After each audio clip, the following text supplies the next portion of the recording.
नमस्कार। Something in between के 190 episode में आप सभी का बहुत स्वागत है। कोरोना महामारी की दूसरी लहर से चारों ओर त्राहिमाम मचा है। सरकार के स्तर पर ऐसा लगता है कि वह नीतिगत लकवे का शिकार हो गई है। पहले लोगों को मौत से बचाने और अब टीकाकरण के मामले में सरकार की कोई स्पष्ट दृष्टि नहीं दिखती। साफ दिखता है कि सरकार दबाव में है। इस दबाव में ऐसे ऐसे निर्णय ले रही है जिससे चीजें पटरी पर आने के बदले पटरी से उतर रही हैं। हालत यह है कि खुद सरकार की कमेटियों से जुड़े लोग अब खुलकर सवाल उठा रहे हैं। सरकार के विशेषज्ञ समूह से जुड़े प्रसिद्ध विषाणु वैज्ञानिक के इस्तीफे और कोरोना पैनल के प्रमुख एन.के. अरोड़ा की टिप्पणियां बताती हैं कि सरकार गहरे असमंजस में है। मसलन टीकाकरण का ही मामला लीजिए। अरोड़ा साफ तौर पर कहते हैं कि टीकाकरण के लिए पहले से तय योजना में बदलाव के कारण स्थिति बिगड़ गई है। खास तौर से अचानक 18 से 45 साल के लोगों को बिना किसी पूर्व तैयारी के इस अभियान में शामिल कर लिया गया। इससे ऊपर के उम्र वर्ग के टीकाकरण अभियान पर भी प्रतिकूल असर पड़ा है। टीके का पहला डोज ले चुके लोगों को दूसरे डोज के लिए लंबा इंतजार करना पड़ रहा है। दरअसल इस महामारी की पहली लहर बीतने के बाद अक्टूबर-नवंबर में विशेषज्ञों की समिति ने टीकाकरण की ठोस रणनीति बनाई थी।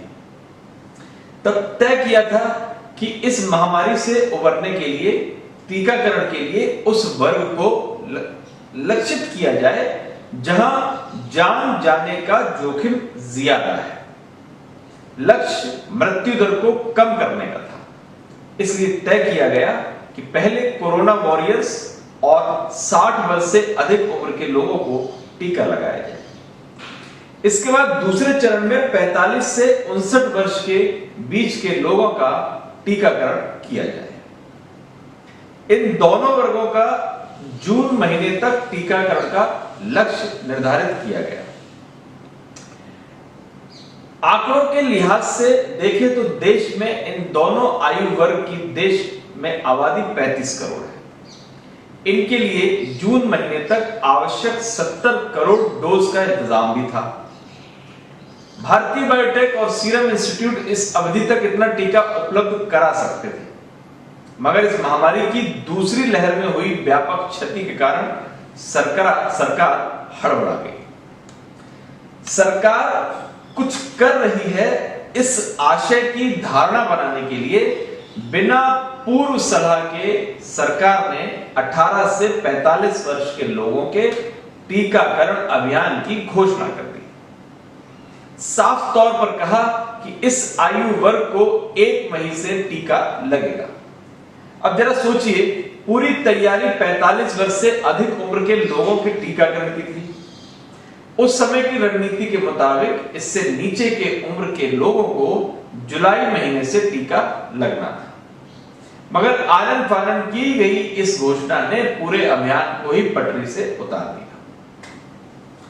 45 साल से कम उम्र के लोगों की देश में आबादी 59 करोड़ है। मतलब इनके टीकाकरण के लिए सरकार के पास करीब 120 करोड़ डोज होना चाहिए था।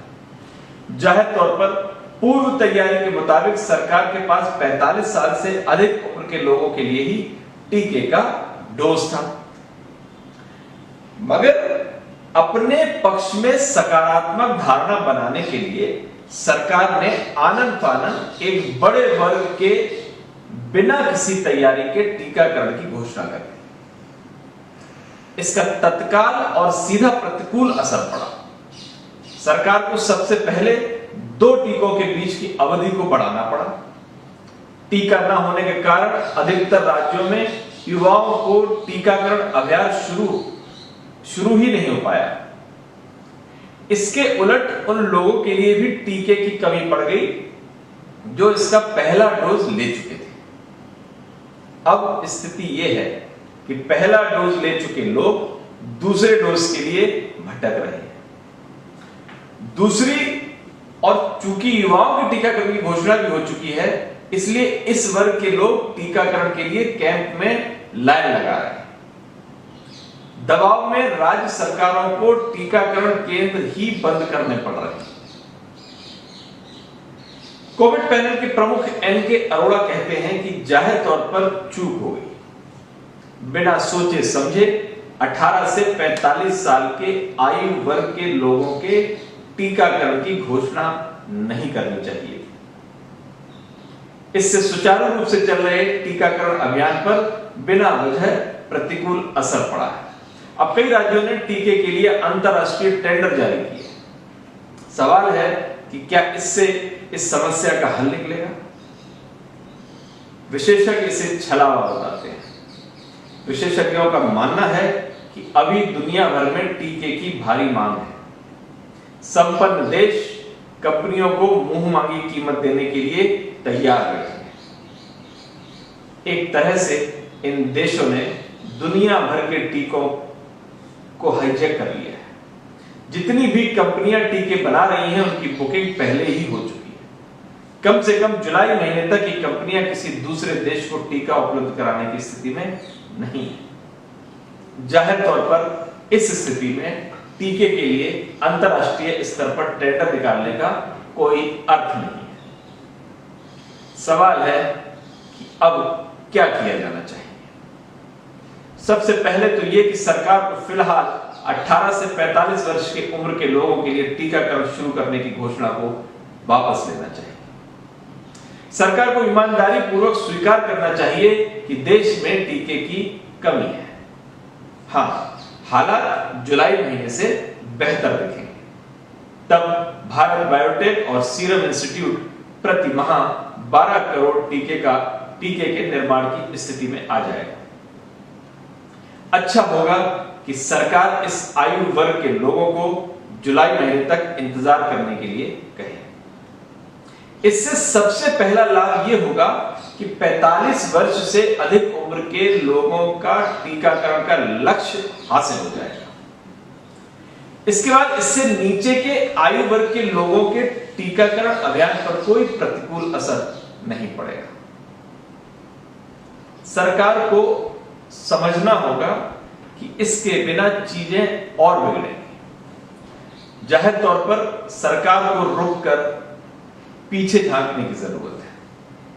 अपने ही विशेषज्ञों पर विश्वास करने और जमीनी हकीकत को समझने की जरूरत है। सरकार नहीं झुकेगी या अपनी रणनीति में बदलाव नहीं करेगी तो अराजकता घटने के बदले और बढ़ेगी। नमस्कार।